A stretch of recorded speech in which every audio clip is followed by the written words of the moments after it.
Do you ever just think about how weird high scores are? They're basically this modern day hangover from the arcade days where publishers don't know what to do with them anymore. Been around so long that they sort of just sit in the corner paying their dues now.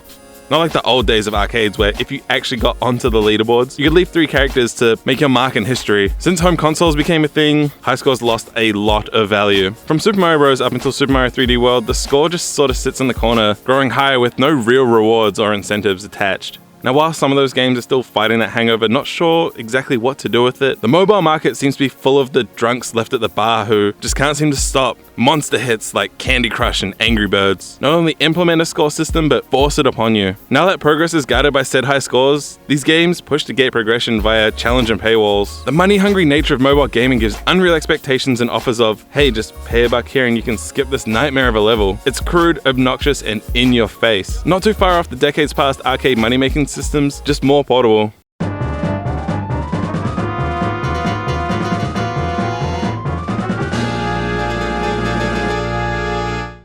Now, Star Fox 64 is a game that, at this point, really needs no introduction. We all know the story. Anthropomorphic animal pilots fly through space to fight a disembodied monkey head. Oh, this game's so weird. Chances are when you finish your first ever playthrough of Star Fox 64, you likely found yourself going around the easy route, and after beating Andros, the high score screen presented itself, plopping you at the top.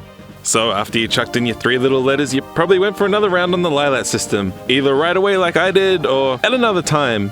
Either way, there is a hidden layer to the points and a secret motive, the medals. With specific requirements met, the score will turn a light red, most likely causing confusion and a sense of wonder as to what the fuck just happened. For most players, the first medal will come on Fortuna, which is incredibly easy to achieve. Sure, the first time I played this, the bomb actually blew up and I only completed the level rather than accomplished it, but I was 7 and had no idea what was going on. So for me, I only managed to get the medal on Fortuna after a few playthroughs, but I was a lot better then and had a handle on what was going on. So by the time Star Wolf showed up, I was able to take them down and fast at that, netting the maximum points per kill of the opposing team member. Yeah, the easiest medal in the game is just a little too easy, and for good reason. So the parameters for earning a medal are simple. A minimum kill quota that varies with each level, and the full Star Fox team needs to be with you when you finish the stage. Seems simple enough, right? Fortuna is this interesting case. If you're not careful, you can lose squad members, meaning that low kill requirement is nothing if one of them is out. In this example, I finished the level with more than 50 kills, but Peppy was out for repair and rendered the whole thing useless. So by the time you're ready to hit Fortuna with a full squad, which could be as early as your first playthrough, the game holds the potential to reward you with a medal as a way of saying, hey, try and get that score as high as possible in each world and see what happens. Suddenly, a game that seemed very surface level suddenly got a hell of a lot deeper. Now there's an incentive beyond bragging rights to up that score, this drive to really refine your skills in the hopes of receiving those shiny gold medals on each level. This is where memorizing intricate enemy placement and managing weaponry like bombs has the capacity to become a huge part of gameplay. No longer wildly shooting about, trying to survive and make it to Andros.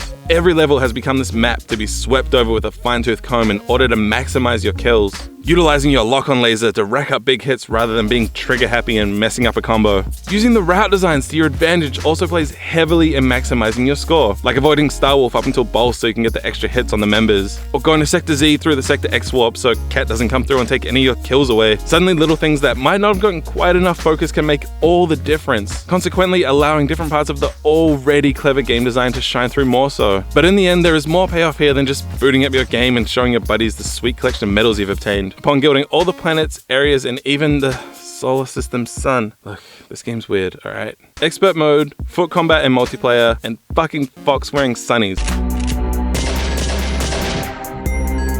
are all made available. And trust me when I say expert mode will further test your abilities. Everything you learnt on the quest for medals and high scores ultimately became this precursor for what expert mode will throw your way. After getting to the point of thinking you're hot shit, the game throws you a curveball, making enemies harder, have different placement, and your wings will break easier. Shit gets rough. What makes it even better is expert mode can be medaled, allowing for even further refinement of your skills. Compared to the money-hungry or just bland use of high scores in most games, the way Star Fox 64 uses the system is truly something to marvel at and shows great evolution from the arcade. The use of old practices alongside new applications. And who knows, maybe Star Fox Zero can bring it back. From the footage that's out at the moment, there's a little score counter, so here's hoping.